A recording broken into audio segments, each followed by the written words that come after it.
your host, General Holland M. Smith, former Commanding General, Fleet Marine Force, Pacific Area, United States Marine Corps. After the fall of Iwo Jima in early 1945, only the capture of Okinawa stood between the Pacific forces and the long-awaited invasion of the enemy home island. By reason of its location, Okinawa dominated the China Sea. Its possession would enable us to sever the enemy garrisons in Southeast Asia and the Philippines from Japan. In addition, it would provide the land mass to accumulate the reserve troops and supplies needed for such an operation. It would provide anchorages for our fleet, and its airfields were within fighter range of the enemy homeland. Okinawa was the key to the invasion of Japan. We were ready to turn the key.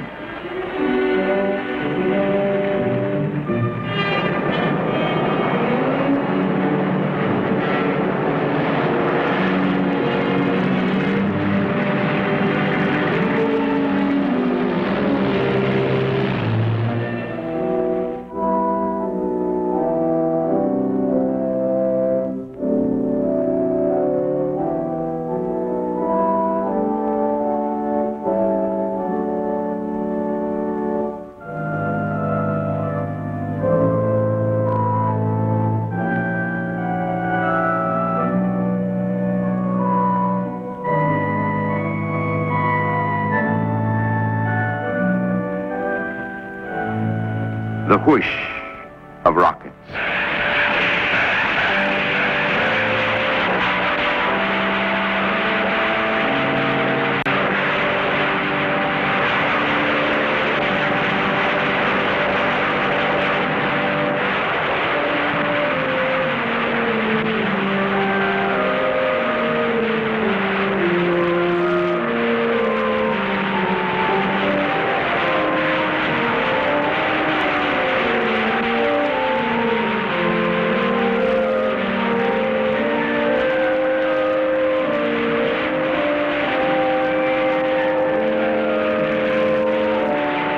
The tortured air, seared by the rush of white-hot steel, screams its protest.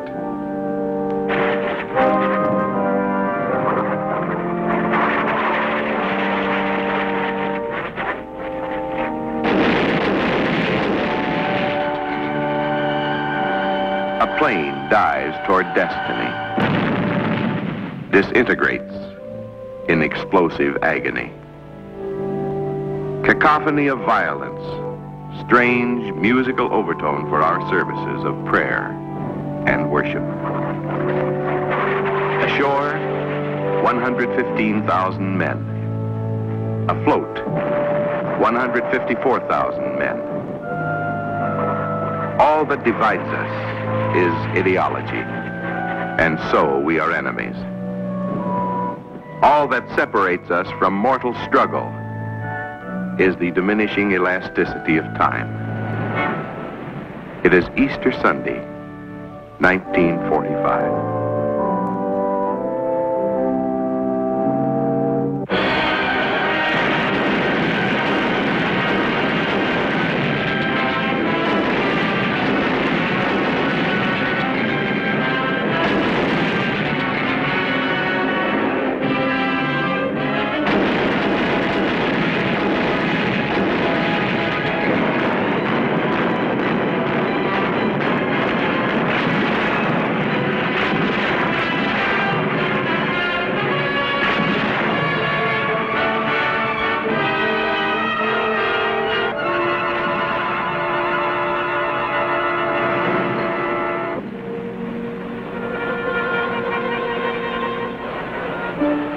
It is quiet. Too quiet. Our first assault waves hit at 0830. 10 minutes later, all assault waves are ashore, and no enemy has fired upon us. But we are cagey. We remember Iwo Jima, how they let us get ashore and then rained death and destruction on us. Momentarily, we expect violent resistance. It is April 1st. We distrust this April Fool's joke. We probe cautiously. then faster. Then we really accelerate.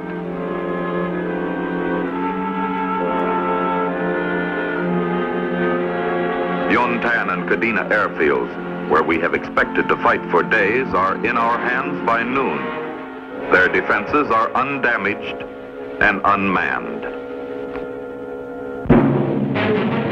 Everywhere on the mainland, it was the same. Light and sporadic resistance. The 1st Marine Division overran their first 20 days assignment in 4 days. The 6th Marine Division reached their 15 days objectives in the same period. The Japanese had withdrawn their great strength to as yet undisclosed positions. It was part of their defense strategy, forcing us to find them, then fight them on their own ground, under their own conditions, and at their own terms. It was to be a war of attrition, long, vicious, and deadly.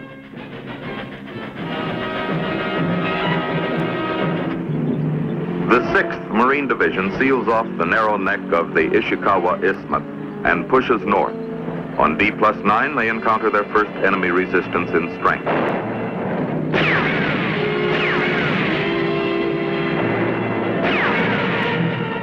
The hills are 1,500 feet high, infested with natural and man-made caves. Perpendicular cliffs with natural cover defy penetration. The enemy has chosen well, but this is no coral island which must be overrun in hours. Here, we have time. We bring up concentrations of artillery, additional troops.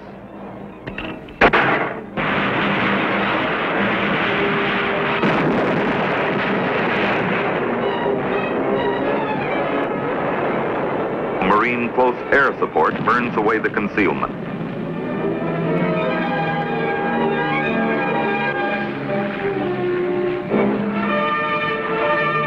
Naval gunfire is damaging to the positions, but does little to reduce enemy personnel.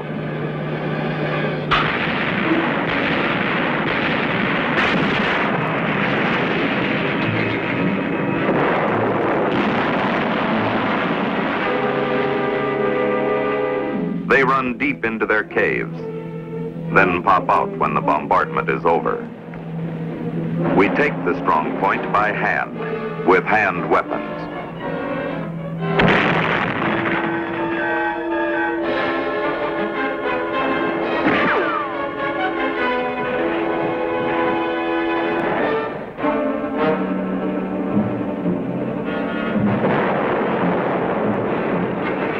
It requires 7 days, but it is done.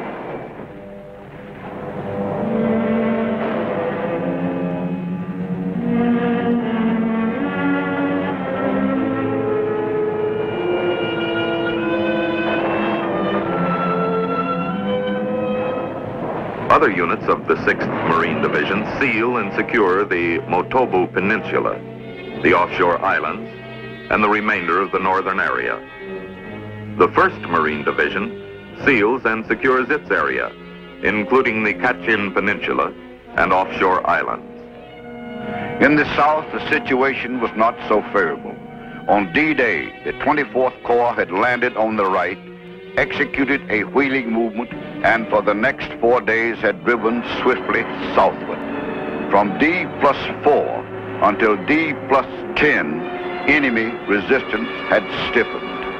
From D+11, the 7th and 96th Infantry Divisions, U.S. Army, found themselves face to face with the real Japanese strength on Okinawa. Whereas the drive to the north had been opposed by 3,000 enemy troops, the 24th Corps was fighting almost 100,000. Japanese defense plans for Okinawa were simple, if erroneous. Allow the Americans to get ashore, engage them in a war of attrition while their kamikaze attacks were destroying the American fleet.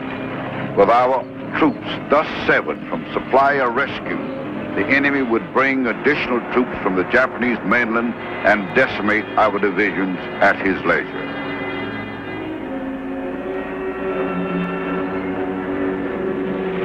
April 6-7, 355 enemy planes.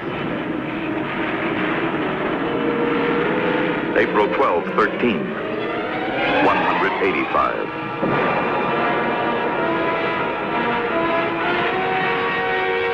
April 15, 165. On April 16th, we take inventory. Although no major fighting ship of the Navy has been sunk, several have been severely damaged. 14 others have been sunk, and many times that number have been removed for repairs.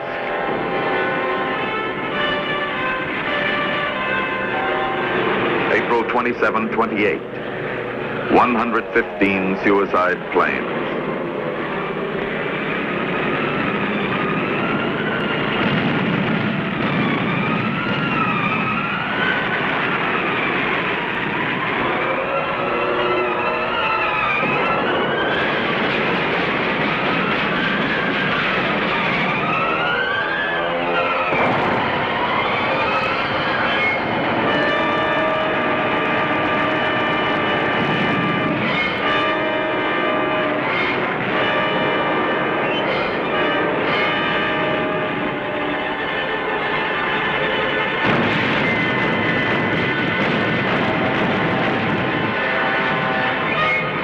On other days, they send only 20 to 50.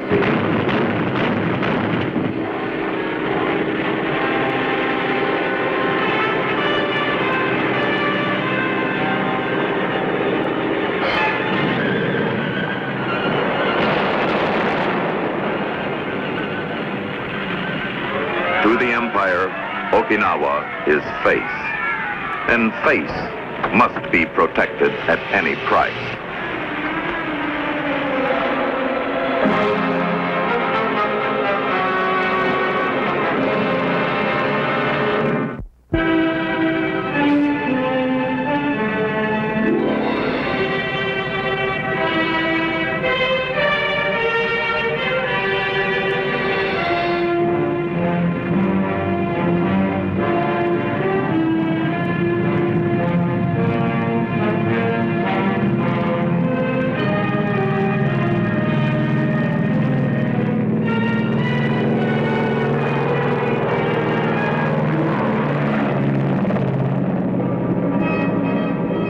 As it was in the beginning.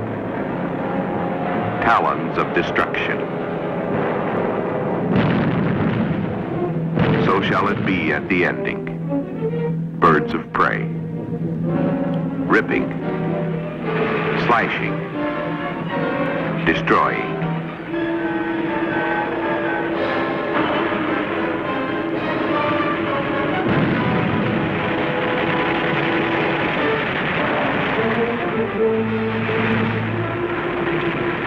Kamikaze, divine wind, and ill that blows no good.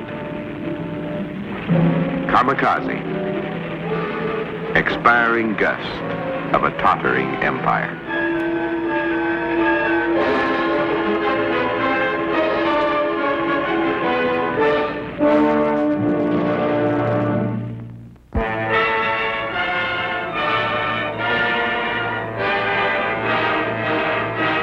Below lies Naha, ancient and honorable capital of Okinawa. Naha, too, is face.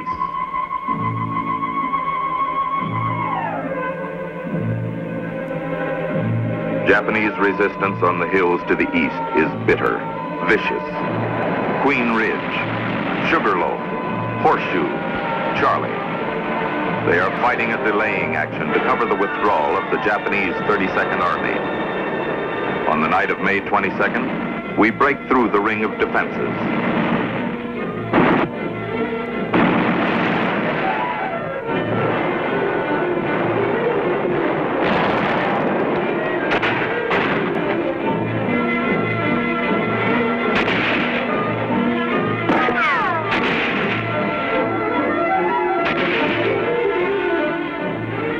On May 27, we enter the city. The face of Naha is somewhat battered.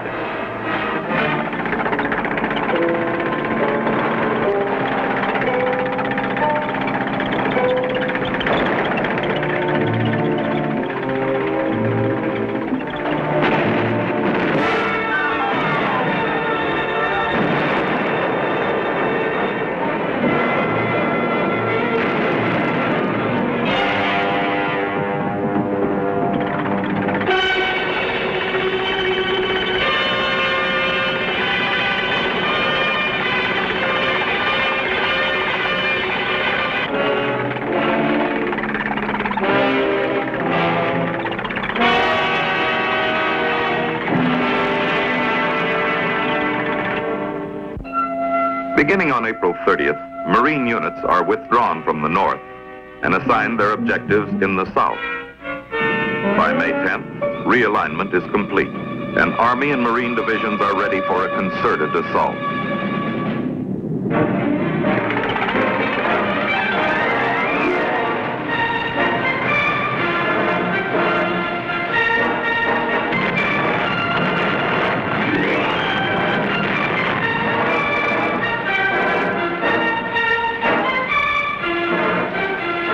The outlying positions are 2 miles in depth.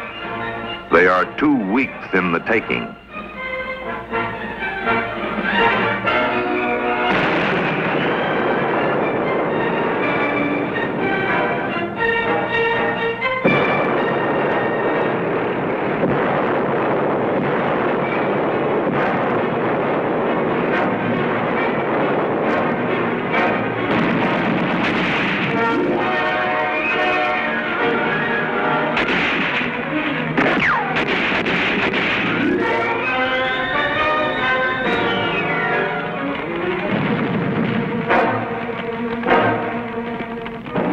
Marine pilots fly 600 close support missions in 13 days.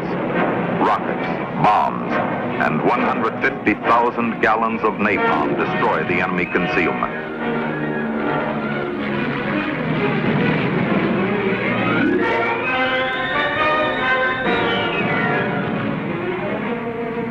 When rain turns roads into quagmires, frontline units are resupplied by air.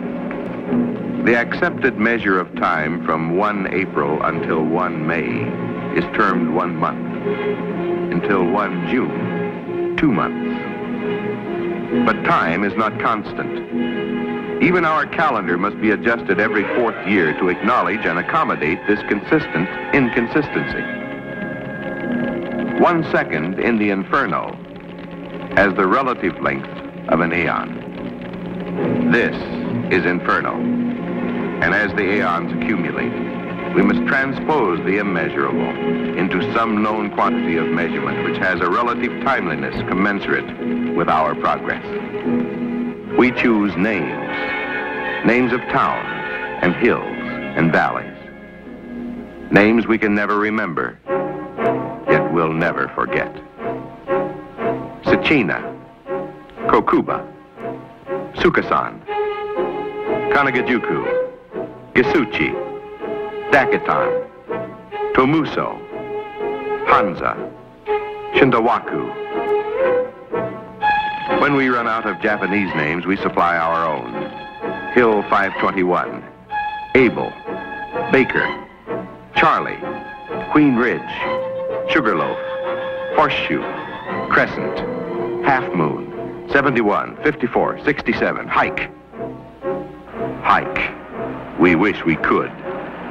Instead, we crawl and hack and shoot and climb and fall and slip and stumble and slide and dodge and cling and inch. One enemy at a time becomes one cave at a time, which becomes one pocket at a time, which in turn becomes one hill at a time.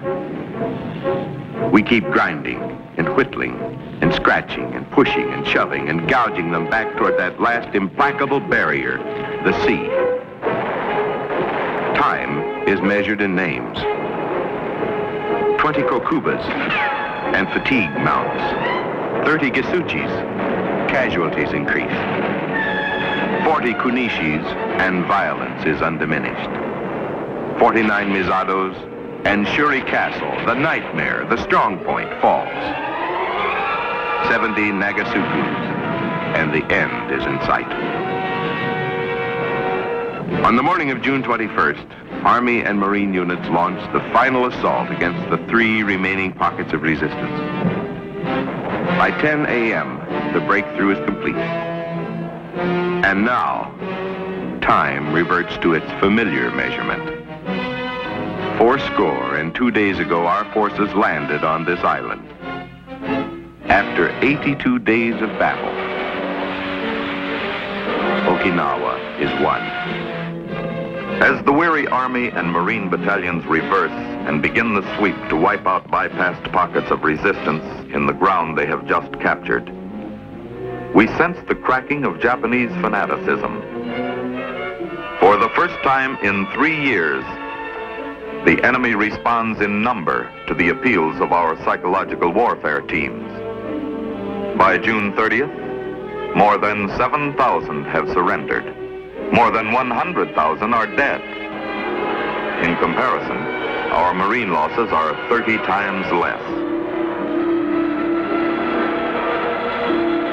Although we did not know it, the last land battle of World War II had been fought, and Korea was hidden by distant horizons. Our men, weapons, techniques, and equipment had all been vindicated in victory. Behind us stretches the 3-year, 3,000-mile corridor. How hurried the beginning. How distant the entrance. How valorous the deeds that leveled the tortuous path. How magnificent the sacrifices that shored the success.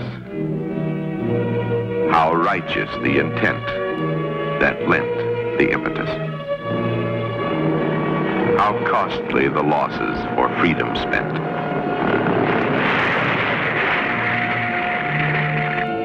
How remembered the departed. How honored their memories. How vindicated their passing.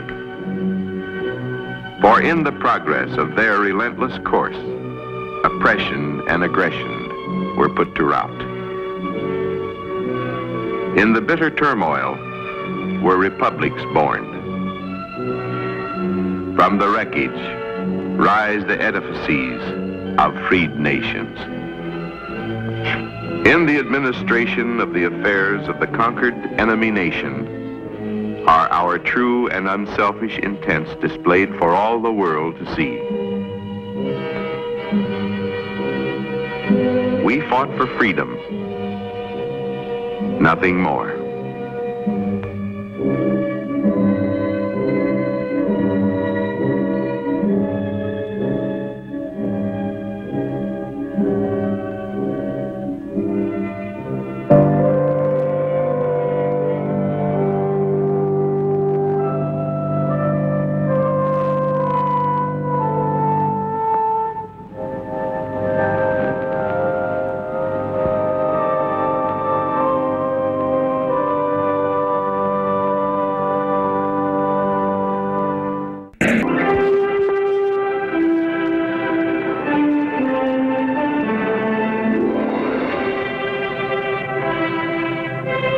In the presentation of battles and events of World War II, Pacific area, this is brief intermission. Rest, relaxation, rehabilitation.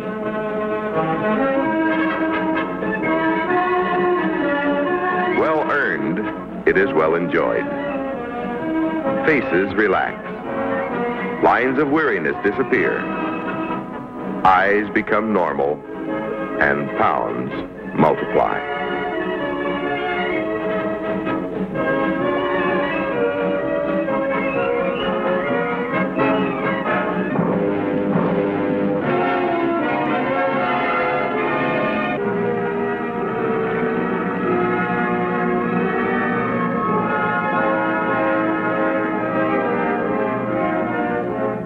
Restrictions are relaxed after the rigors of conflict. Life is more ad lib. There is time for daydreaming. Pavuvu, Pacific paradise, where we will live in tropical splendor. Pavuvu, palatial plantations for our quarters. Pavuvu, plenty of proteins, welcome relief from combat rations. Pavuvu.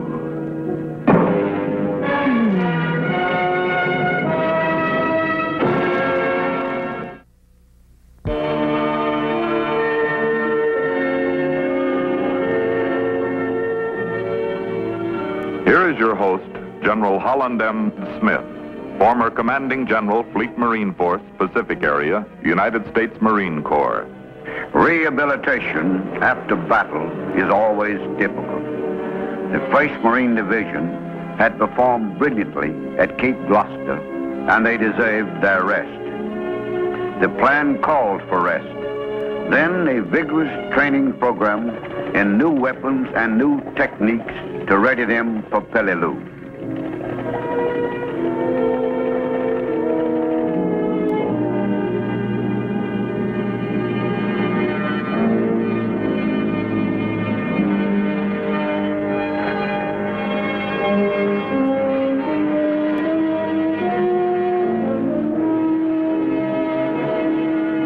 The original orders of the Seabees got crossed up somewhere, and when the first debarked at Papavu, their rest consisted of building roads and camp facilities, disposing of multiple tons of coconuts which had fallen, burning millions of palm fronds, and clearing the neglected plantations. Rations did not improve. The incidence of illness shot up and morale plummeted. To quote the exact words would be inadvisable.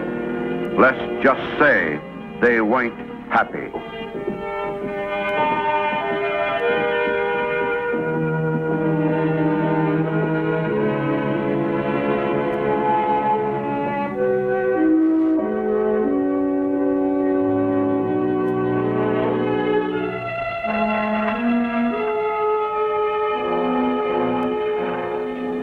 Cape Gloucester and the New Britain campaign have been rough.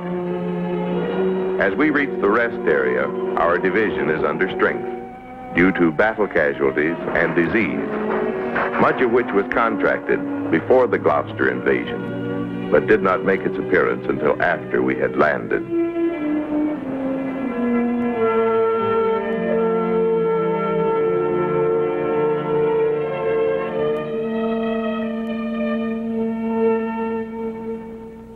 Our schedule calls for the first month to be spent in reorganization and rest.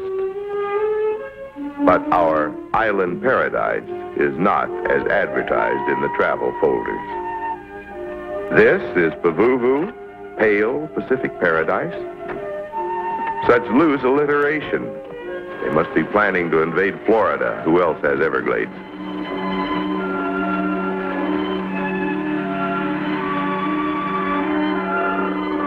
This is a palatial plantation.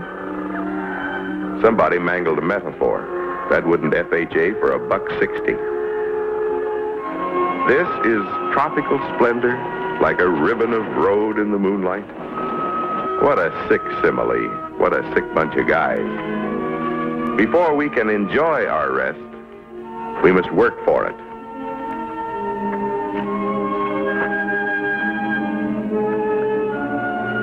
Early in the Pacific campaign, it became evident that one of our most persistent adversaries would be malaria. Actual fatalities were extremely rare, but incomplete reports for a single division showed that between August 7th and December the 10th, 1942, 8,580 men were admitted for treatment. Before any rest area was opened for troop occupancy, trained specialists from the Navy Medical Corps went into action. All ponds, stagnant waters, low areas, and other possible breeding places for the Anopheles mosquito were drained, filled, sprayed, or burned.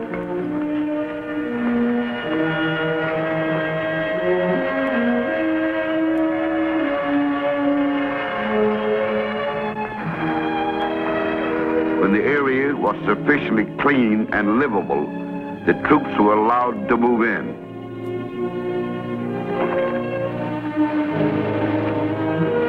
However, in spite of this, it must be truthfully stated that mosquitoes were not exactly unknown to the Marines. Screened mess halls, galleys, and other facilities must be constructed. While they are under construction, this is temporary quarters.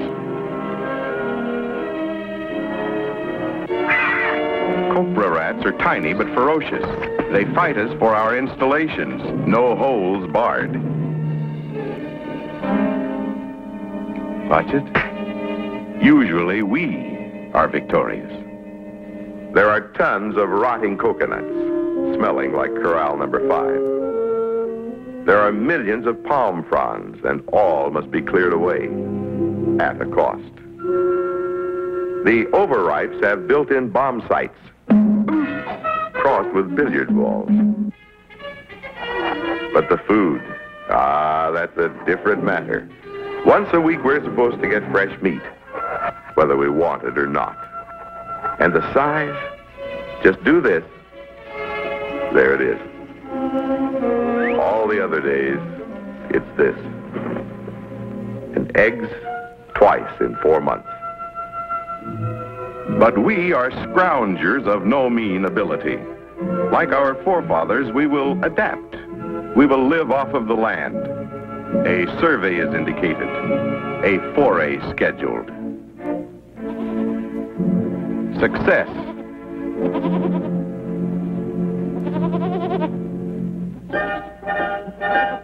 Who could kill this kid?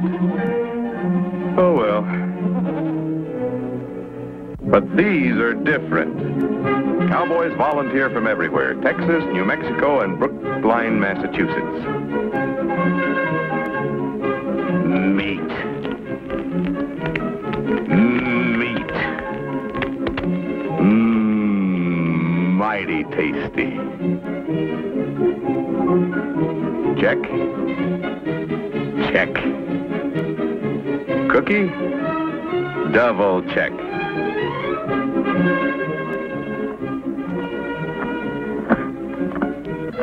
Uh-oh. These belong to Australian owners and do not qualify under Lend-Lease.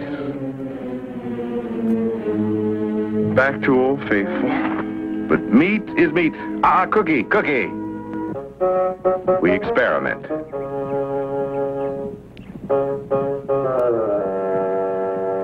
Cookie is hidebound by culinary tradition. Come on, Cookie.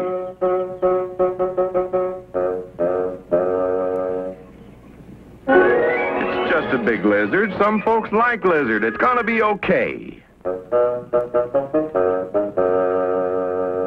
We got it made. Die Hard.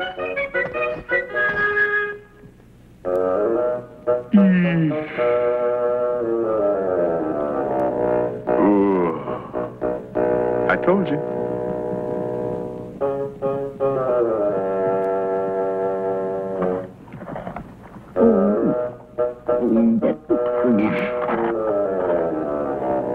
Some guys will eat anything. The verdict is harsh, but just. We find that alligator is excellent for handbags, shoes, luggage, but unfit for human consumption. Back to...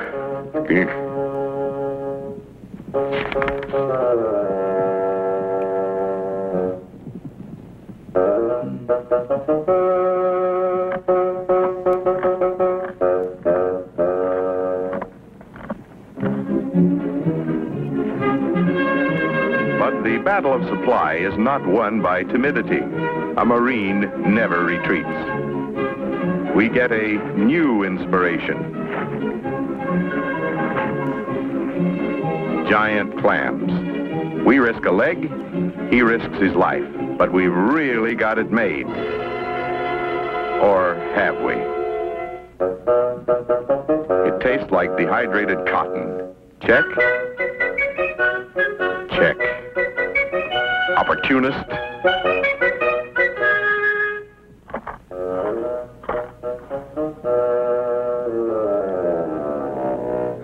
Cookie, that's twice. But ingenuity will out. We toss grenades and TNT into the surf.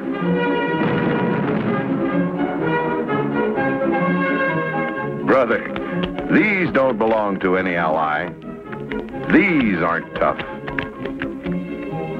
These don't taste like dehydrated cotton. These are delicious. Check. Check. Cookie? Double check. Finally at... Oh, no. Due to injuries received by Marine personnel, detonation of explosives for fishing purposes is hereby forbidden. Rats! Hey, wait a minute. We were just kidding. We aren't that hungry yet.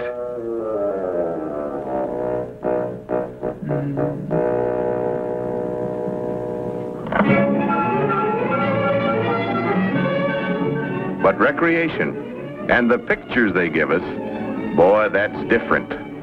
Look at it. Great, huh? Terrific. How old is Birth of a Nation? Uh-oh. Most of us are 24-month veterans, and that smile is the tip-off. The rest period is over. Training is about to begin. Well, like I said, all that glitters is not gold.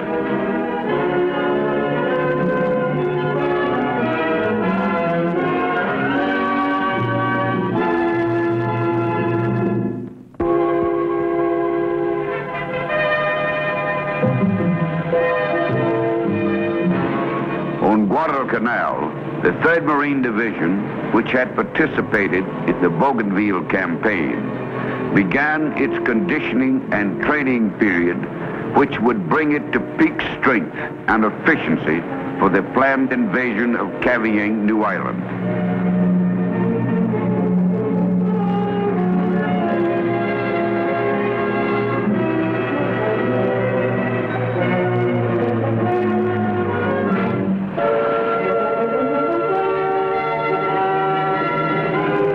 Familiarization lectures and practice with all weapons and equipment were begun.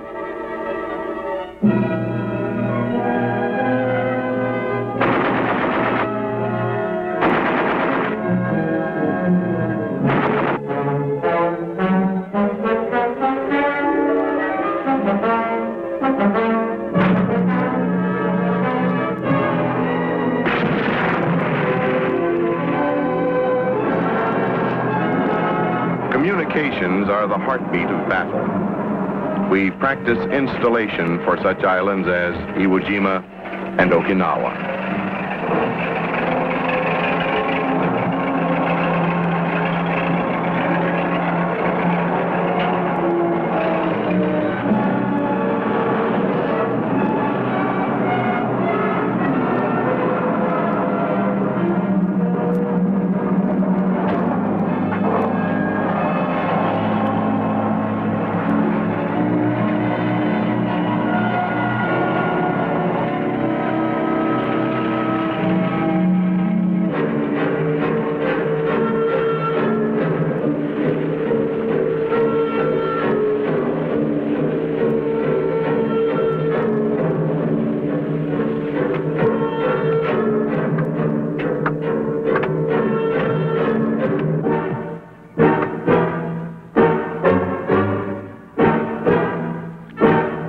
Gun emplacements and other installations are camouflaged. Then the hikes begin. Short at first, lengthened as endurance returns.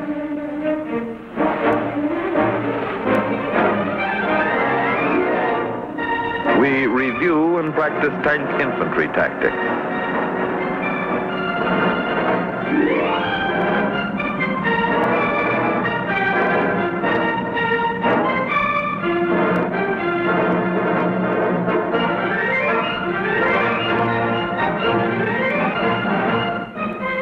There are calisthenics and athletics, gradually increased as stamina is built. An umpire is an umpire is an umpire is an umpire. They're blind anywhere.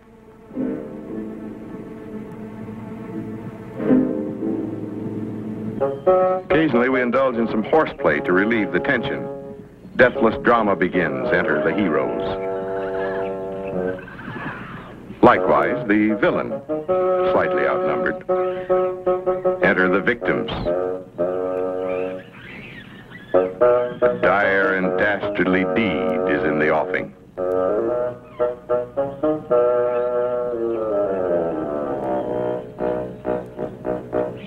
The creeping villain.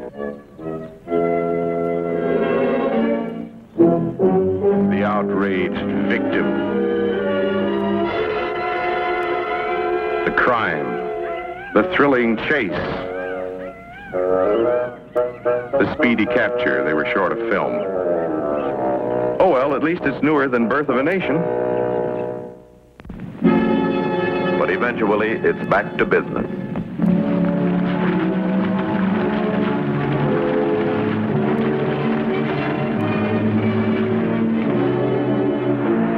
As we whip towards combat efficiency, we learned that our planned objective is Operation Forearm, the capture of Kavieng on New Ireland.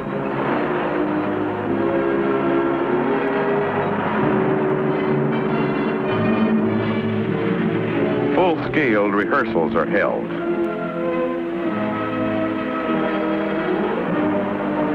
When we are keyed to our highest pitch, ready for the invasion, the parades begin. Spit and polish, just like stateside. Each unit in the division participates in two. We carry individual weapons in the first, but the second displays all equipment utilized by the organization. But there was a sound reason for these parades. The combined air raids and naval fire against Kavieng and other Japanese bases and shipping had neutralized the enemy's offensive power in the Bismarck area far more effectively than had been anticipated. This reduction of the importance of Kavieng, plus the high cost which our invading forces would have to pay, led to the decision to postpone and eventually abandon the operation altogether. The parades reviewed by the Corps Commander and ranking naval and marine personnel proved an essential factor in maintaining this efficiency for the protracted period of training for the next operation, the recapture of Guam.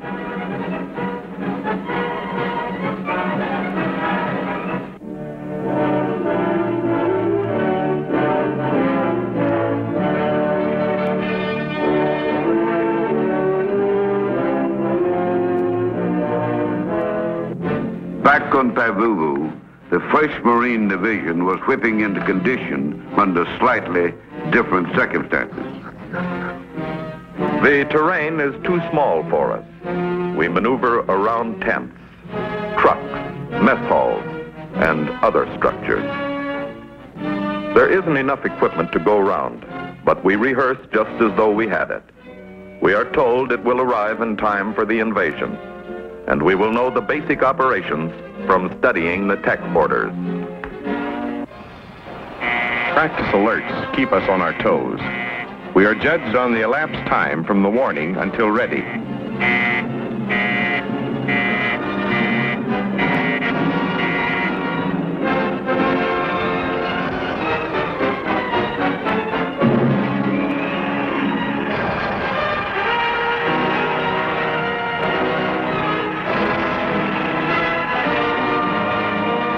We doed it.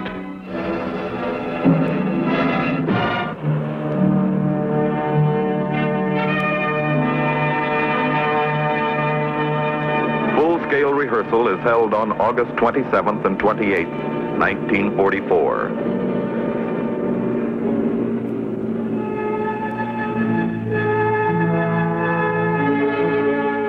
Tassafaronga. What a mouthful. Didn't anybody speak English when they named these joints? Why couldn't they kept it simple, like Schenectady or Ypsilanti or Tucumcari? Rehearsal goes about as we expect. Some of the radios won't work. Batteries fail due to dampness.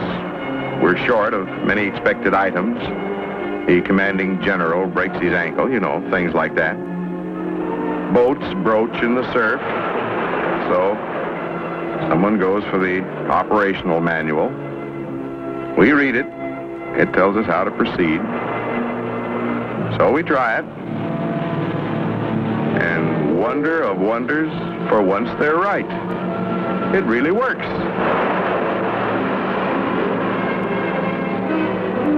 Twice. Unbelievable.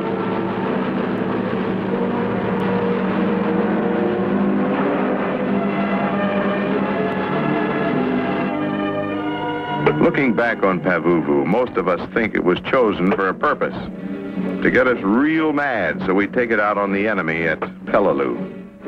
But morale is high. We can tell by the way we're griping. And any military man will tell you that griping is a sign of combat readiness. Yes, their morale was high. They had raised it in spite of the blazing sun that painted mahogany on tender skins. Their efficiency was high. They had developed it in spite of the humidity that made the island a steam bath of dankness. Their stamina was at its peak. They had built it with incessant hours of toil, hikes, maneuvers, calisthenics. It seems unending, but it is necessary. The sweat of exertion has melted away the saltness. Officers and men are physically and mentally lean and fit. Once again, the divisions are ready for battle. They are Marines.